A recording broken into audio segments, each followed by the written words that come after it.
पूरे देश में कमर्शियल जो एलपीजी है वो नहीं दी जा रही है, यानी होटल्स को नहीं दी जा रही है, इंडस्ट्री को नहीं दी जा रही है। ऐसे में अगर कमर्शियल एलपीजी नहीं दी, शादी नहीं हो पाएगी, शादी रुक जाएगी, होटल बंद हो जाएगा।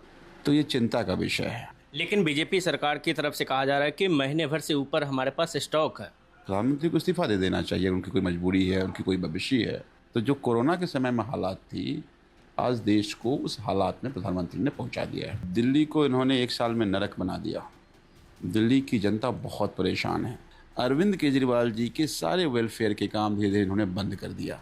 तो मुझे लगता है कि इनके झूठ और प्रपंच का शिकार दिल्ली की जनता हो गई। बिहार के मुख्यमंत्री नीतीश कुमार राज्यसभा आ रहे हैं। अपने पहले टेन्योर में जो काम किए उसी के नाम पे 15 साल 20 साल सत्ता में रहे।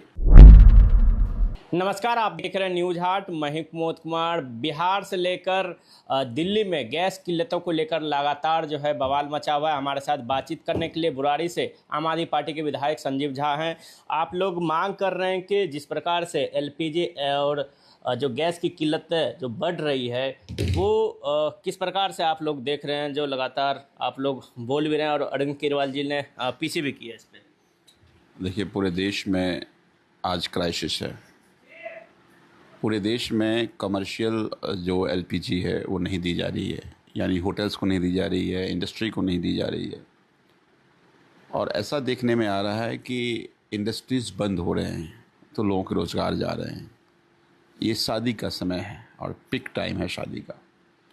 ऐसे में अगर कमर्शियल एलपीजी नहीं दी, शादी नहीं हो पाएगी, शादी रुक जाएगी, होटल बंद हो जाएगा। तो ये चिंता का विषय है। और ये सब केवल इसलिए हो रहा है कि प्रधानमंत्री का स्टैंड नहीं है अपना, जिसके कारण देश नुकसान भुगत रहा है। तो अरविंद केजरीवाल जी ने यही कहा कि अगर प्रधानमंत्री जी की कोई मजबूरी है, प्रधानमंत्री इस्तीफा दे दे। देश क्यों भुगते? प्रधानमंत्री की चुप्पी देश को समझ में नहीं आ रही है, प्रधानमंत्री की बेबसी देश को समझ में नहीं आ रही है। तो मुझे ये लगता है कि आज प्रधानमंत्री की कोई भी मजबूरी हो, लेकिन सफ़र देश कर रहा है। तो ऐसे में प्रधानमंत्री को इस्तीफा दे देना चाहिए। उनकी कोई मजबूरी है, उनकी कोई भविष्य है, कोई प्रधानमंत्री बन जाएगा। देश को सफ़र नहीं करना चाहिए। तो प्रधानमंत्री की अपनी बेबसी का कीमत देश चुकाए, ये ठीक नहीं है। मैं उम्मीद करता हूँ कि आज जो अरविंद केजरीवाल जी ने कहा है, प्रधानमंत्री इसको गंभीरता से लेंगे। लेकिन बीजेपी सरकार की तरफ से कहा जा रहा है कि महीने भर से ऊपर हमारे पास स्टॉक है। कहाँ, अभी तो नेता कह रहे थे, कोई कह रहा है 25 दिन का है स्टॉक हमारे पास, कोई कह रहा है 15 दिन का स्टॉक है हमारे पास। तो वो भी बात मीडिया में आए ना, फिर क्यों बंद की जा रही है कमर्शियल? नहीं बंद होनी चाहिए। अगर उनके पास स्टॉक है तो फिर होटल्स को क्यों नहीं दी जा रही है, इंडस्ट्री को क्यों नहीं दिया जा रही है? कल भी दिल्ली में चिट्ठी आई है HPCL का कि हम कमर्शियल एलपीजी नहीं दे पाएंगे। तो अगर स्टॉक होती तो ये हालात नहीं होते ना। तो जो कोरोना के समय में हालात थी, आज देश को उस हालात में प्रधानमंत्री ने पहुंचा दिया है। सर, हम दिल्ली पे सवाल लेते हैं। आप दिल्ली से चौथी बार विधायक भी हैं। दिल्ली सरकार के 1 साल पूरे हो गए, किस तरीके से आप देख रहे हैं वो बीजेपी जो है लगातार उपलब्धियां अपनी गिना रही है? देखिए, दिल्ली को इन्होंने 1 साल में नरक बना दिया।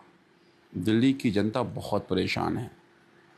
दिल्ली में ये जितने वादे किए थे, इन्होंने कहा था कि डबल इंजन की सरकार होगी, काम दुगुनी होगी। अरविंद केजरीवाल दिल्ली के लोगों की लड़ाई लड़ते थे केंद्र से। तो कई बार लोगों को लगता था कि केजरीवाल बहुत लड़ता है, अगर डबल इंजन की सरकार आएगी तो ये लड़ाई बंद हो जाएगी, काम हो जाएगा। लेकिन डबल तो छोड़िए, आधे काम भी नहीं रह गए और कोई सुनने वाला नहीं है। जो वादे किए वो पूरा नहीं किया। 2500 का वादा था महिलाओं के लिए, कहा था पहली कैबिनेट में फैसला हो जाएगा।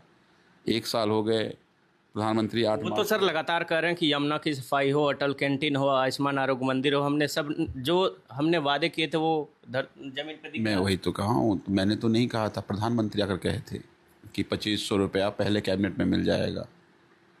गैस की कीमत बढ़ा दी, उन्होंने कहा था 500 रुपये का गैस देंगे, होली दिवाली पर मुफ्त गैस देंगे। भाई, इन्होंने कहा था कि अरविंद केजरीवाल जी की जितनी जन कल्याणकारी योजनाएं सब चलती रहेगी। फिर मोहल्ला क्लिनिक क्यों बंद हो गया?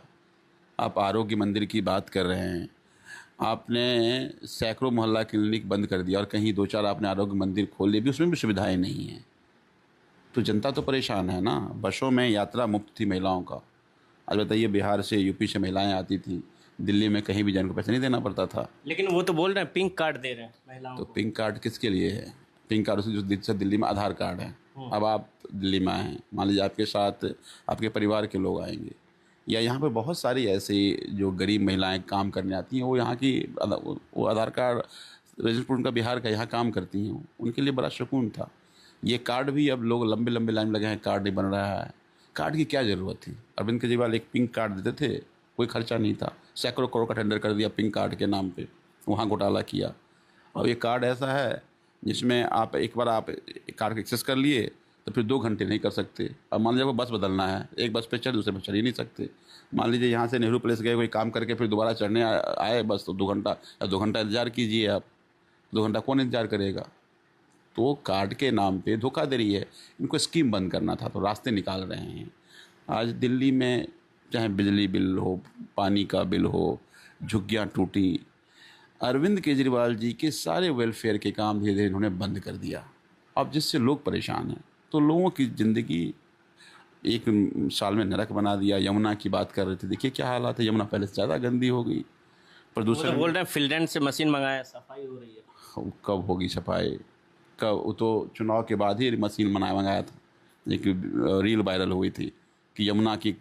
प्रवेश वर्मा फिनलैंड गए हुए थे, वहाँ से मशीन तो मंगवाई। घूमने जग गए थे ना, मैं वही तो कह रहा हूँ कि एक मशीन तो चुनाव जीतने के बाद चला था और खूब मीडिया कवरेज हुई थी कि देखो यमुना की अब तीव्र गति से सफाई चालू हो गई। वो क्या हुआ उस मशीन का? और फिनलैंड जाने की ज़रूरत क्या थी भाई? अक्टूबर में छठ के समय में इन्होंने कहा कि यमुना साफ़ हो गया। भाई मुख्यमंत्री के पानी पीती यमुना की? एक तो विधायक डूब गया था, कूद गया था यमुना में। बताइए, उस विधायक से पूछिए भाई, वो जा कूद नेगी जी के पास। हाँ, वो एक रील का बड़ा विधायक है, और वो यमुना सूखी है जहाँ पे वो कूदा था वो। ठीक, जैसे हम नाटक करके पानी भरा था ना, जब साफ तो नहीं हुई थी ना, सच क्यों नहीं बताते? तो मुझे लगता है कि इनके झूठ और प्रपंच का शिकार दिल्ली की जनता हो गई। एक आखिर में सर सवाल लेना चाहेंगे, आप बिहार से आते हैं, बुराड़ी से चौथी बार विधायक हैं। बिहार के मुख्यमंत्री नीतीश कुमार राज्यसभा आ रहे हैं, 2 दशक से ऊपर मुख्यमंत्री रहे, उनके कार्यकाल को आप किस रूप में देख रहे हैं? देखिए, इसमें कोई डाउट नहीं है कि उनका जो पहला टेन्योर था उसमें उन्होंने काम किया, और लॉ एंड ऑर्डर पे काम हुआ, सड़कों पे काम हुआ, बिजली पे काम हुआ। लेकिन उसके बाद वो उसी काम को गिनाते रहे। आज भी बिहार में स्कूलों की हालात बद से बदतर है। आप किसी भी जिले अस्पताल में जाइएगा, बेसिक जांच सुविधाएं नहीं है, कहीं आपको एक्सरे मशीन आपको नहीं मिलेगा। तो स्वास्थ्य व्यवस्था चौपट है। प्राइमरी हेल्थ सेंटर आपको कहीं मिलेगा नहीं, और अगर है भी तो वहाँ पर डॉक्टर नहीं है, वहाँ पर नर्सेज नहीं है, वहाँ पर सुविधाएं नहीं हैं। तो सबसे बेसिक ज़रूरत, बिहार एक गरीब स्टेट है जहाँ शिक्षा और स्वास्थ्य की है, जिस पे कोई काम नहीं हुआ। तो मुझे ये लगता है कि उन्होंने अपने पहले टेन्योर में जो काम किए उसी के नाम पे 15 साल 20 साल सत्ता में रहे। उसके बाद जिस पे उनको शिक्षा पे, स्वास्थ्य पे, रोजगार पे, माइग्रेशन पे, ऐसा से बड़ा लोग माइग्रेट होकर के गांव का गांव देखिए खाली हो गया, उन पे काम करना चाहिए था, जो नहीं कर पाए। चलिए, ये थे हमारे साथ बातचीत करने के लिए आम आदमी पार्टी से बुराड़ी विधायक संजीव झा जी। आप देखते रहिए न्यूज़ 8। धन्यवाद।